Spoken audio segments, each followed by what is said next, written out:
ശൈത്യകാലത്തിന് അനുയോജ്യമായ രീതിയിൽ ജലഗതാഗത മേഖലയിൽ സമയക്രമം തയ്യാറാക്കാനൊരുങ്ങി ദുബായ് RTA.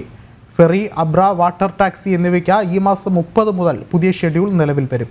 വിനോദസഞ്ചാരികളുടെ വരവ് വർദ്ധിക്കുന്നത് ഉൾപ്പെടെ മുന്നിൽ കണ്ടാണ് RTAയുടെ നടപടി.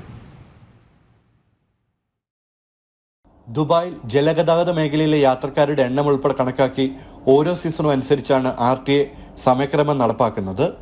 ഫെറി, അബ്ര, വാട്ടർ ടാക്സി എന്നിവയ്ക്കാണ് ഇത്തരത്തിൽ ശൈത്യകാലത്ത് പുതിയ ഷെഡ്യൂൾ ബാധകമാവുക. ശൈത്യകാലത്ത് വിനോദസഞ്ചാരികളുടെ വരവ് വർദ്ധിക്കുന്ന ഉൾപ്പെടെ മുന്നിൽ കണ്ട് ഈ മാസം 30 മുതൽ പുതിയ സമയക്രമം നിലവിൽ വരും. ജലഗതാഗത രംഗത്ത് സുസ്ഥിരത ഉറപ്പുവരുത്തുന്നതിനും ഉപഭോക്തൃ ആവശ്യങ്ങൾ നിറവേറ്റുന്നതിനൊപ്പം പ്രവർത്തന ചെലവ് കുറയ്ക്കുന്നതിനും യാത്രക്കാരെ ഉൾക്കൊള്ളാനുള്ള ശേഷി വർദ്ധിപ്പിക്കുന്നതിനുമാണ് പുതിയ പദ്ധതിയെന്ന് RTA വ്യക്തമാക്കി. യാത്രക്കാരുടെ എണ്ണം, വരുമാനം, സീറ്റുകളുടെ എണ്ണം തുടങ്ങിയ ജലഗതാഗത സേവനങ്ങളുടെ മുഴുവൻ വിവരങ്ങൾ ഉൾപ്പെടുത്തിയാണ് ശീതകാല സർവീസ് പ്ലാൻ തയ്യാറാക്കുന്നതെന്നും ഓരോ സീസണിന്റെ സ്വഭാവത്തിനനുസരിച്ച് ജലഗതാഗത സർവീസുകളുടെ പ്രവർത്തന സമയം ക്രമീകരിക്കുമെന്നും RTA അറിയിച്ചു. ജനം, ദുബായ്.